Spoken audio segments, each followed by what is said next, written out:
За тэгээд үргэлжлүүлээд бүгдээрээс манай зочин маань ирсэн гэж байна. За тэгээд бүгдээрээс зочинтойгоо ярилцъя. Тэгээд зочингоо та бүхэндээ танилцуулъя. За тэгээд өнөөдрийн хувьд бол зочинтойгоос ямар сэдвээр ярилцах вэ гэхээр цаг уур орчны газраас бол цагийн гарын нөхцөл байдал, зуудын нөхцөл байдал, өвөлжил таварчлалтын талаар бол урьдчилан мэдээлэл хүргэдэг. Тэр тухай ерөнхийдөө бүгдээрээс ярилцаад Монгол орныхаа цагийн гарын талаар ярилцах юм байна. За тэгээд ер нь бол мэдээллийг та бүхэнд хүргэнэ. За тэгээ манай Монгол улсад бас өвөлжөөлт ямар байна. За одоо тэгээ өнөөдөр ч одоо ингээд өнөөдөр ч яг ерөн саяны нэлээд хүүтрэлттэй хугацаанд одоо нэлээд хүүтэн байсан. Тэр хүүтрэлт ер нь ямархуу болов те ер нь өмнөх оныг одоо бол харьцуулбал ямар байна гэх мэтлэн энэ мэдээллүүд нь яг хэр байдгийн талаас нь бүгдээрээс энэ талаар ярилцъя те. Тэгэхээр ер нь бол хөдөө орон нутаг руу явах гэж байгаа. За тэгээд та бүхэн манаас ер нь цаг агарын мэдээллийн талаар ер нь сайн мэдхийг хүсэж байгаа. За тэр тусмаа Монгол орны цаг агарын ерөнхий нөхцөл байдлын талаар за тэгээд энэ жил хэр хатуу байх талаар зөөлөн байх уу талаар ч юм уу те. За тэгээд цагаан сар хүртэл ер нь юу болох нь ийх нү гэл. Бас ерөнхий энэ мэдээллүүдийг бас бүгдээрээ ярилццгаая. Тэгээд ойрын нэг хэдэн сард бол ямар болох нь гэдэг талаар мэдээллийг та бүхэнд одоо мэдээлэл хүргье. За тэгээд цаг уур орчмын шинжилгээний газраа урьдчилан мэдээлэх газрын ахлах мэрэгжилтэн оюун чимэг таныг бол студидд урьж байна. За тэгээд та бүхэнд нэг бас өнөөдөр ингээд цаг уур орчмын шинжилгээний газрын урьдчилан мэдээлэх газрын ахлах мэрэгжилтэн оюун чимэг таныг урьж байна. За та микрофон зүгээд та микрофоныг нэ чихвчээ зүгээд тэгээд микрофон өөртөө ортуулаад тэгээд зя. Өглөөний мэнд. Өглөөний мэнд та өнөөдөр гоё харагдаж байна. Баярлалаа. За тэгээд хоёлаас гоё цаг уурын талаар их хэрнэ. За таас өөрийгөө бидэнд үзэгчтэй танилцуулаад эхэлэх үү. За би цаг уур орчны шинжилгээний газрын урьдчилан мэдээлэл хэлтсийн ахлах мэрэгжилтэн оюун чимэг гэж хүн байна. За танаас асууад хэр олон жил бас энэ салбарт ажиллаж байна. За энэ салбарт 15 дахь жилдээ ажиллаж байна. Тэгээ ээлж инженер, технологи инженер, орон нутаг хариуцсан, ерөнхий технологи инженер, тэгээ тусгай хэрэгцээний мэдээ хариуцсан технологи инженер. Тэгээд одоо 2023 оноос хэлцээхаа ахлах мэрэгжилтнээр 3 дахь жилдээ ажиллаж байна. За тэгвэл өнөөдөр бас тантай бас нөгөө нэг Монголынхон цаг уур орчны талаар ер нь өнөөдөр одоогийн байдлаар Монгол орны цаг агарын нөхцөл байдал ер нь ямар хөө байна вэ гэдэг ярианаас эхлэв л дээ. За ерөнхийдөө бол манай орны одоо уур амьсгалын тойм мэдээгээр бол 25 өнгөрсөн 25 он бол ерөнхийдөө бол 1940 оноос хойш ажиглагдсан дулаан жил болж ингээд өнгөрлөө. За тэгээд хурд тундсны хувьд бол олон жилийн дундчин орчим гэж ерөнхийдөө ингээд гарсан байгаа. За хамгийн сүүл 12 сарын хувьд бол 25-ны 12 сарын хувьд бол олон жилийн дунджаас 0.3 градусаар хүйтэн. За тэгээд олон жилийн дунджаасаа бол 1.1 градусаар дулаан. Ерөнхийдөө бол арай дулаан жил, хурд тундсны хувьд бол ерөнхийдөө бага ийм 12 сар өнгөрсөн. За 1-р сар гараад эхний 10 хоног бол ерөнхийдөө дулаахан ерөнхийдөө хэвийн байж байгаад одоо та хүмүүс мэдж байгаа шүү дээ. 1-р сарын 15, 16-наас хоошоо ерөнхийдөө ихэнх нутгаар ингээд нэлийн чөчөр хүүтрэлтэй ингээд байж байна. За тэгээд одоо хүүтрэлтэй байж байгаа одоо сая 23-4-наас эргээд жоохон өдөртөө уурах юм нөхцөл ажиглагдаж байна. За өнөөдрийн байдлаар бол Монгол орны хувьд бол цасан бүрхүүлийн хувьд бол нийт нутгийн 86% нэгээд цасан бүрхүүлтэй байна. За энэ нь болохоор ерөнхийдөө өнгөрсөн жилийг ботход бол нэлээд бас их цастай ингээд ажиглагдаж байна. За цасны бүрхүүлийн одоо сумдыг авч үзэх юм бол уус, завхан, хөвсгөл, сэлэнг, за тэгээд эдгээр сумдуудын нутгаар бол 31-ээс 45 см цасан бүрхүүлтэй байна. Тэгэд өмнөх сараасаа бол одоо ингээд 1-р сарын 20-ны байдлаар бол 10% цасан бүрхүүл нэмэгдсэн иймэрхүү мэдээтэй байна. Одоос нөгөө мөсний талаар ярьжсэн нөгөө гол нуур хөлтөлтийн талаар бол 2025 онтой харьцуулахад 2026 оны байдлаар бол одоо 1 сард 25 оны 1 сар одоо 1 сар харьцуулбал мөсний зузаан нэмэн байна гэдэг шиг байсан. Гэхдээ бол одоо өнгөрсөн оны 1 сар 25 оны 1 сарын үедээ бол Монгол орны нийт нутгийн 58% нь цасан бүрхүүлийн зузаантай байсан байхгүй юу? Одоо болохоор ингээд яг өнөөдрийн байдлаар бол нийт нутгийн 86% нь цасан бүрхүүлтэй болчиход байна тийм үү? За тэгээд саяны ингээд 15-наас эхлээд баруун аймагуудаар эхлээд тэгээд 16 долоо нийт нутгаар ингээд нэлээдэн төчөр хүүтрлээ шүү дээ. За тэгээ хамгийн хүүтэн нь бол заахны тест суманд 52 градус хүрч хүүтрээд өдөртөө 40-оос буухгүй. Улаанбаатар хотын хувьд ч гэсэн шөндөө одоо төгсгээрээ бол 35, Яаран согноор 44 хүрч хүүтэрсэн. Энэ хүүтрэлтийн дараагаар бол нэлээд бас одоо илүү мөсний зузаан бас нэлээд хөлдсөн байхаа гэж бодож байна. Яг энэ мэдээлэл бол манай одоо усны хилцээс бол ингээд хэмжээлт хийгдээд сар ингээд шинжилэгдээд л явдаг байгаа. За тэгэхээр ер нь бид энэ чэнээс одоо би нэг юм асуухад одоо нэг цаг үр орчны шинжилгээний газраас ер нь 2026 оны 1 сар ингээд эхэлсэн байгаа шүү дээ. Тэгэхээр тухайн жилийг ер нь ийм байх нэ гэдэг таамаглалыг ер нь гаргадаг уу? Ер нь манай байгууллагаас бол яг сарын мэдээ улирлын төлөв гээд гардаг. За тэгэхээр ер нь бол 2026 оны 1-р сарыг бол ерөнхийдөө олон жилийн дундаж арай хүүтэн гэж угаасаа сарын мэдээн дээр гарсан. Тэр ялангуяа дунд 10 хоногтой бол ихэнх нутгаар олон жилийн дундажаас хүүтэн гэж одоо сарын мэдээн дээр гарсан бол саяны бодит байдалд яг 15-наас 23-ны хооронд бол нийт нутгаар ингээд эрс хүүтэрсэн, хүүтний эрч улам чангарсан тийм ээ. Тэгэхээр ингээд сарын мэдээ бол ингээд ерөнхийдөө тарж яана гэсэн. За одоо тэгээд 2 дугаар сарын мэдээ нь бол сар болгоны 25-нд дараа сарынхан мэдээ шинжилэгдээд явна. Тэрнтэй адилхан ингээд улирлын мэдээ ингээд шинжилэгдээд хүүтний улирал, дулааны улирлын төлөв ингээд ажиглагдаад явдаг байгаа. Тэгээ одоогоор бол 2 дугаар сарын мэдээ бол яг өчигдөр 25-ны байдлаар ингээд гарчаад байна. За 2 дугаар сарын хувьд бол агаарын температурын хувьд одоо нийт нутгийн 86% нь цасан бүрхүүлтэй байна шүү дээ.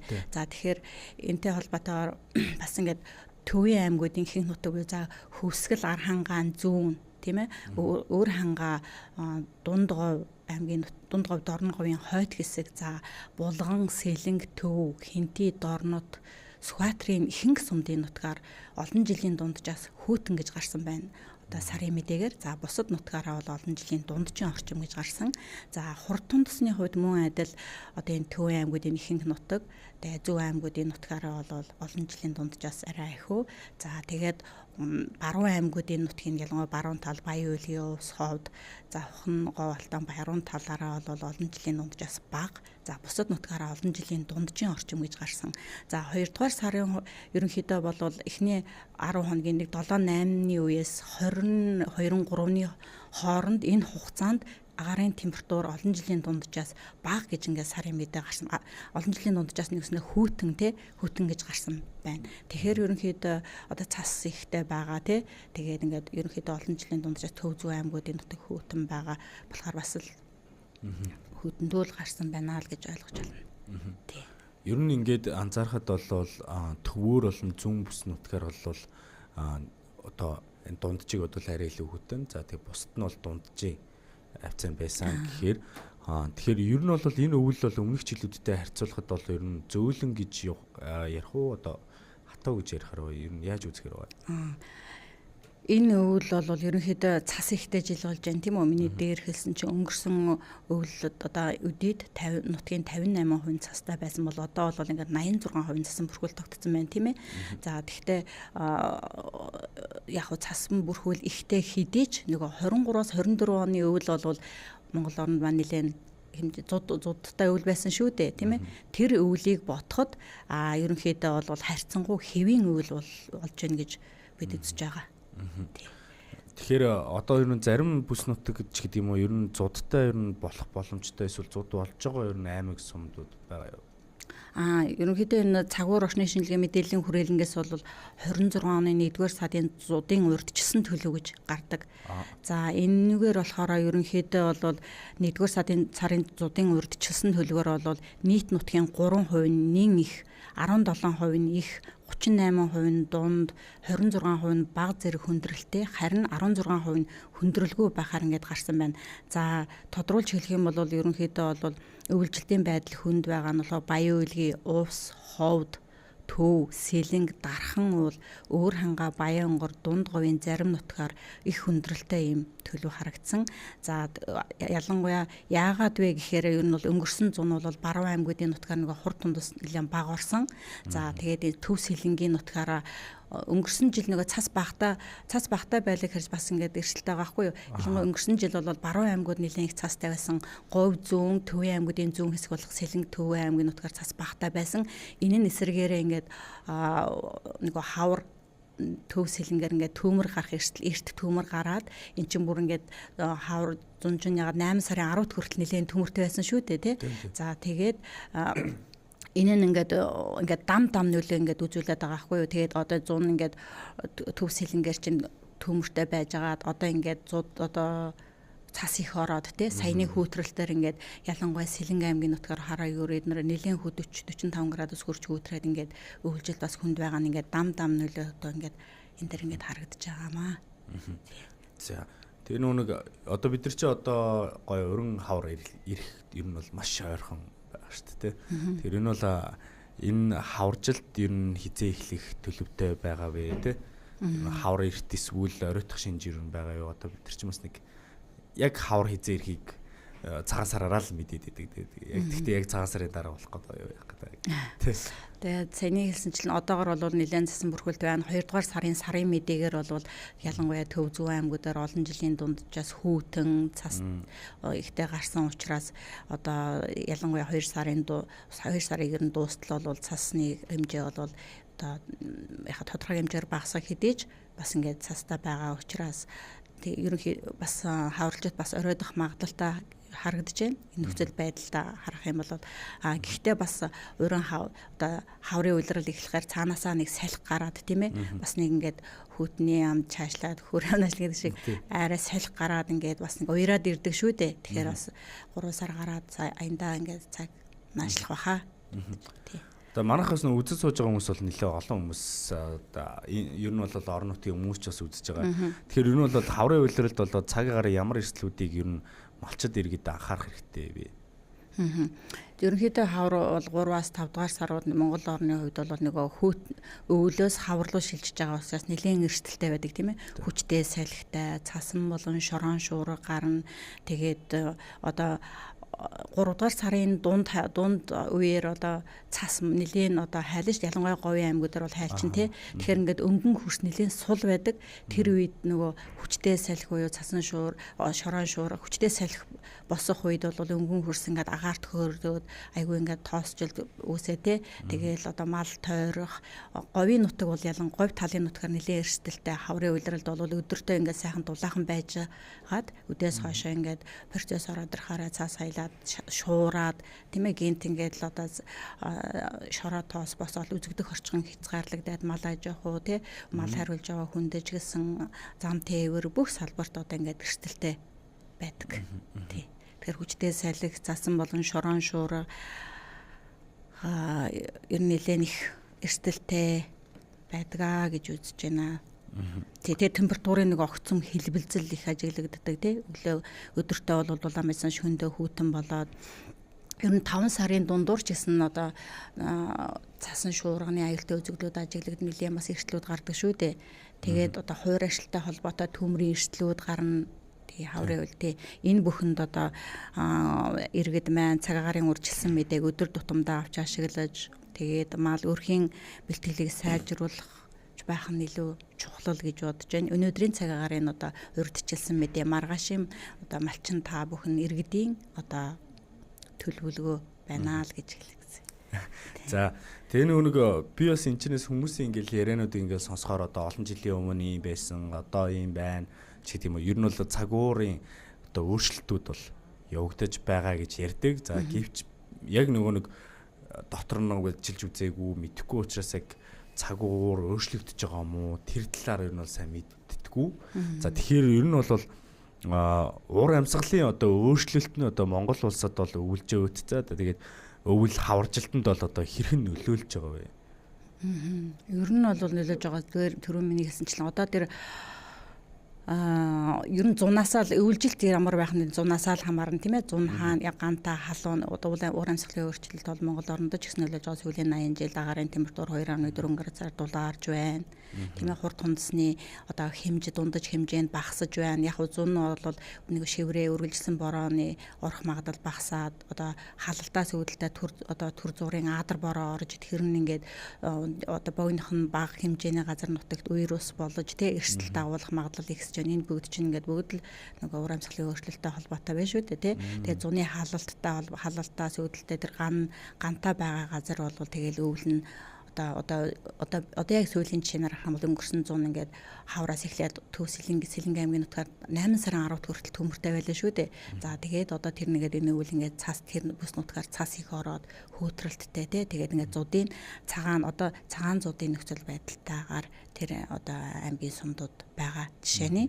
За тэгэхээр өвлжид хавралтад яаж ерөнхийдөө зун нь ямар байна? Тэгээд өвөл нь бол ингээд нөлөөлөө дам ингээд нөлөөлөөд л яваад байна. Өвөл ингээд цас багтай байх юм бол одоо хавар нь төмөр гараад тий хуур ашилт ихсээд ингээд тэгээ бороо орох магадлал нэгээд буураад явчихна. За баруун аймагуд ер нь бол сүүлийн жилүүдэд бол зун нь хурд тундас олон жилийн унжаас маш бага ороод тэгээд өвөл нь ингээд бас цас ороод бас ингээд цагаан зуд ялангуяа баруун аймаг Баян-Өлгийн ус завхны баруун талаар бол нэлийн бас өвлжилт хүнд ийм хурд тунс багтай. Тий, хурд тунс багтай харагдаж байна.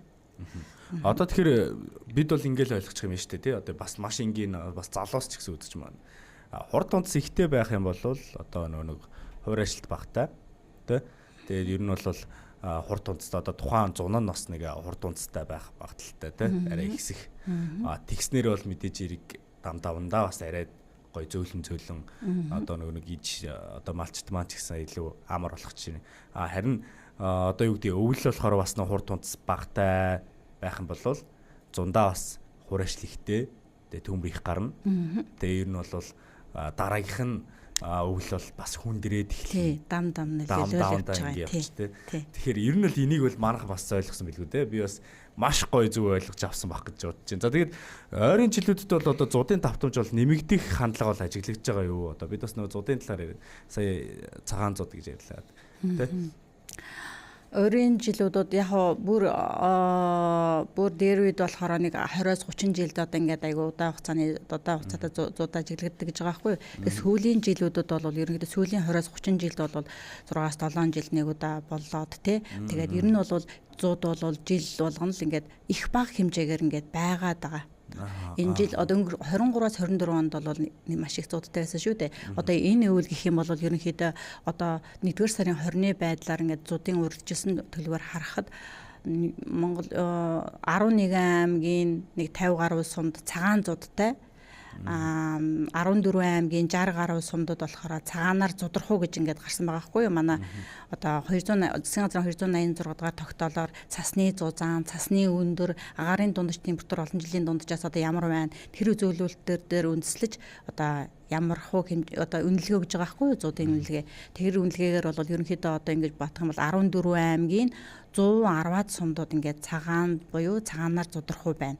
Тэгэхээр ингээд бодоод үзэхэр чин Монгол улс чинь 21 аймаг 330 гаруй сумтай байгаа шүү дээ. Тэгэхээр 3-1 Монгол орны 330 сумын 110 ингээд цагаан буюу цагаанаар зудрах уу байна гэдэг чинь 3-1 нь бас ингээд тий эрсдэлтэй байна л гэж ингэж харагдаж байна. Тэгэхээр ер нь бол сүүлийн жилүүдэд ингээд уур амьсгалын өөрчлөлттэй холбоотой зууд гэдэг маань ингээд тодорхой бага хэмжээгээр ч гэсэн ингээд байгаад байна гэж л харагдаж байна.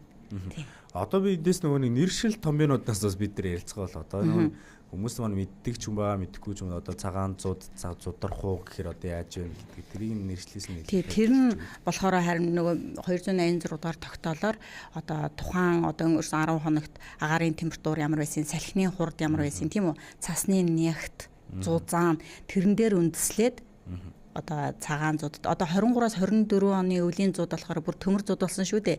Тэр нь яаж юу гэхээр 11 сарын ихээр 3-4-өөс ингээд цас ороод тэгэл айгу хөөтөрснээ эргээд айгу дулаарад нөгөө орсон цас чинь ингээд хайлаад мөс болоод тэгээд эргээд дахиад араас нь цас ороод тэгээд дахиж хүүтрээд тэгэхээр ингээд нөгөө ингээд давхраг үүсчихэж байгааз. Тий. Тэр чинь ингээд нөгөө цасны нэгт зузааны өндөр, агарын температур, салхины хурд бүх юмыг ингээд үндэслэж үзэж байгаа. Тэр бол ингээд бүр ингээд төмөр зууд болсон шүү дээ.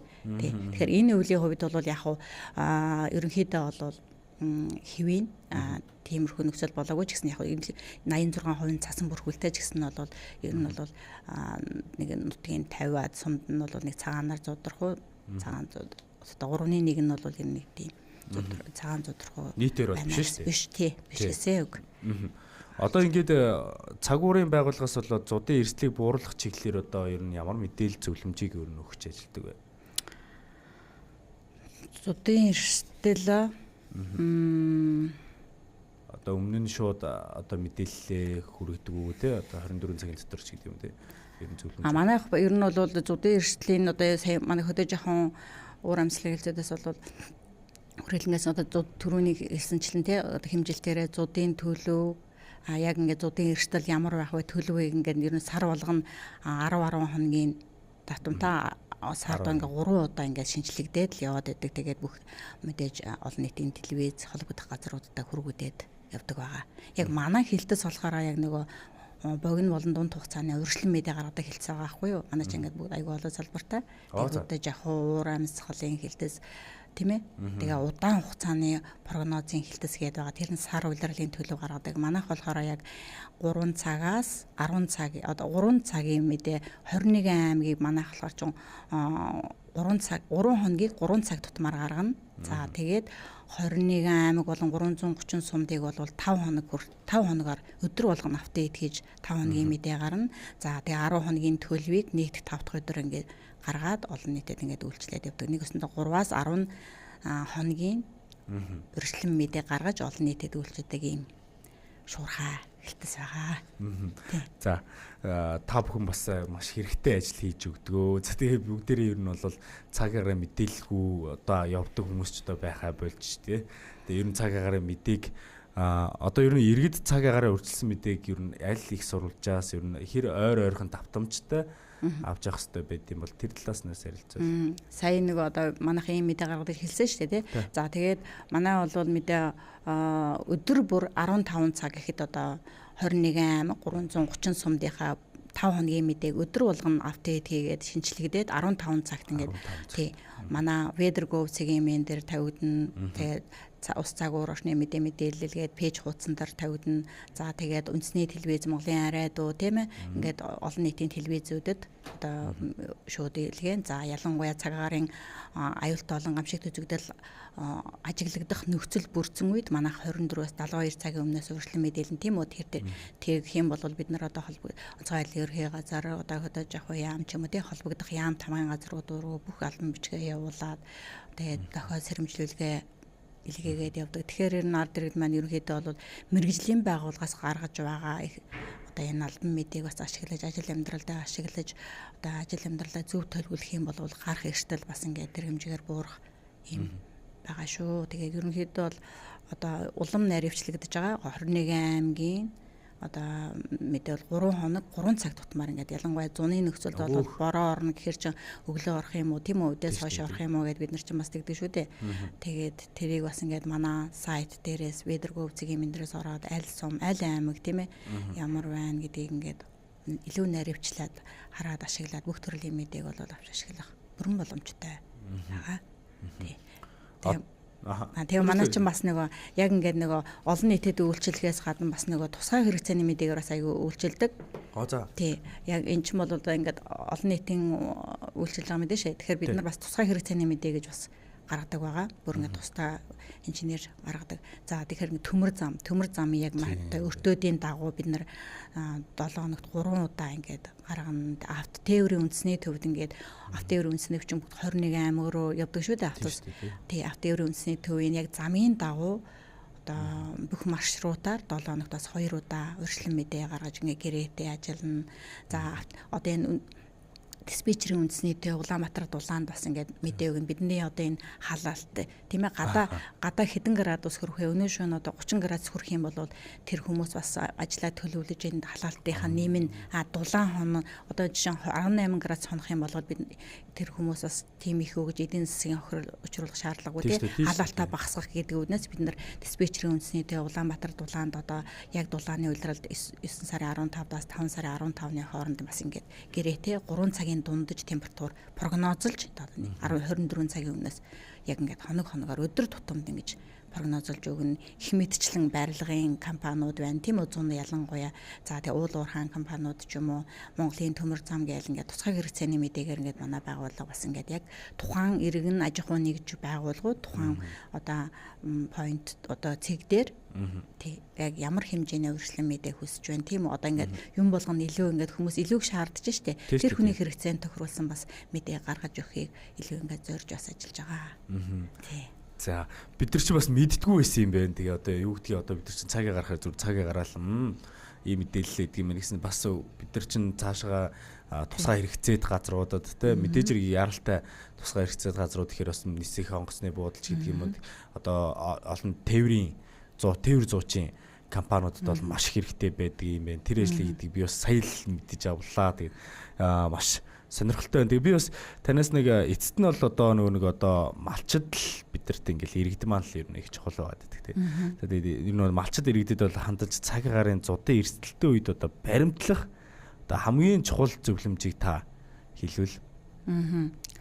Ер нь бол эцэст нь зуудын эрсдэл цагаар бол хизээж давташгүй онцгой жил биш гэж байгаа шүү дээ тийм. Тэгээд бэлтгэл шаардсан хэвийн байдал одоо ер нь одоо орчод байна гээд тэгээд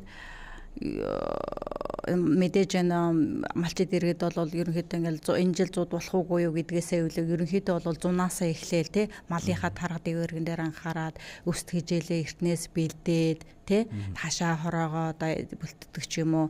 Тэгэхээр ер нь бол үйлжилтийн хашаа хороо тэгээд тухайн хуу хүнийхээ бэлтгэл байдлыг бүрэн хангаад явхад бол мэдээж гарах эрсдэл байхгүй. Надад хамгийн сүүлний Буднаар Монголаар дулсын Хөдөлмөрийн Баатар хончин Ц Намхаа Нимбу гэдэг хүний хэлсэн үг аюуг таалагдсан би энэ дээр хэлхийг хүсэж байна. Зууд залхуу малчны гадаа ирдэг гэж.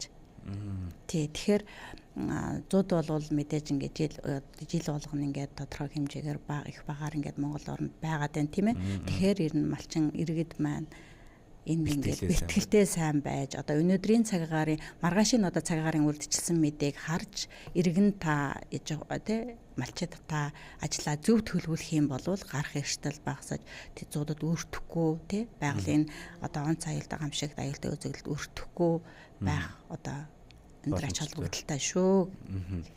За тийм наад ер нь бол энэ бас их гоё мундаг үг байна тий. Зуудаас залхуу малчны гадаа ирдэг гэх. Тэгээд бас ер нь бол угаасаа л цаг агаар хүүтэрх нь ойлгомжтой, ямар нэгэн байдлаар цаг агаар муудах нь бол одоо үйл юм чинь ойлгомжтой зүйл. Тэрэнд бэлтгэлтэй тэр яг ихүү багуул гэдэг талаар байгаа шүү дээ. Тэгвэл бид нар ч бас бэлтгэл сайтай байж иж тэгээд ер нь бол тэрийг үнэтэй давах уу те хүндхэн давах уу гэдэг зүйл байгаа. Тэгэхээр манай малчид маань ч гэсэн үзэж байгаа бол мэдж байгаа баха бас яг энийг надаар ч хэлүүлдэг ер нь бол ойлгож байгаа байх. Бид өөрсдөө бэлтгэлтэй байх хэрэгтэй. За тэгээд ер нь бол бидний ярилцах цаг бас ерөнхийн ингээд дуусж байгаа юм байна. Тэгээ би бас танаас асуугаагүй та бас орж ирээд хэлмээр байсан зүйлсээ бол бидэнтэй болцааж. За тэгээ 4 минут одоо яг би яг нэг богино хугацааны хөршлийн мэдээ хэлцээс болохоор ерөнхийдөө бол одоо ингээд цагаан сар дөхөж байна тий. Өөрийн өдрүүдийн төлөв гэх юм бол нэг тийм ноцтой одоо цагаарын өөрчлөлт байхгүй. Өдөртөө одоо ерөнхийдөө нэг 10-аас 15 градус Улаанбаатар хотын хувьд шөнөдөө нэг 20-25 за нэг 29-ний орчмаар Улаанбаатар хотод нэг ялимгүй цас орох. Тэгээд ерөнхийдөө гайгүй шөнөдөө нэг 20-25 имерхүү байхаар байна. Тэгээд сарын 2 дугаар сарын эхний 1 2 3-ны үеэр бол нутгийнхаа хойд хэсгээр жоохон баг зэргийн цас орох. Тэгээ бааз жоохон одоо ингээд хаврын улирал эхлээд ирэхээр салхи шуурга эхэлнэ. Тэгээ энэ үгдэд бас ингээд цагаагаарынхаа өдөр тутмын мэдээг шинжлэгдсэн мэдээг өдөр тутам авч ажил амьдралдаа ашиглаж одоо болцшгүй эрслээс одоо сэрэмжтэй байхыг ард иргэдэд анхаарал харуулж байна. Хүсэж байна. За ойлголоо. 2026 онд амжилт бүтээлээр дүүрэн байх болтгоо би тантай бас ярилцах маш их таатай байлаа. Тэгээ цаг уурын орчны шинжилгээний газрын өршлөн мэдээлэх газрын ахлах мэрэгчлэн оюун чимэг байлаа. Тэгээд танд 2026 онд амжилт бүтээлээр дүүрэн байх болтгоо. Тэгээд арт өмнөдөө мэдээлэл хүргэдэг та бүхэн танаа хэлцээхэнд бүгдэнд нь баярлалаа. Тэгээд бас энэ ч ингээд сууж байгаа хүний хувьд хэлчихье. Баярлалаа. Та нарт ч гэсэн ажлын амжилт хүсье. За баярлалаа.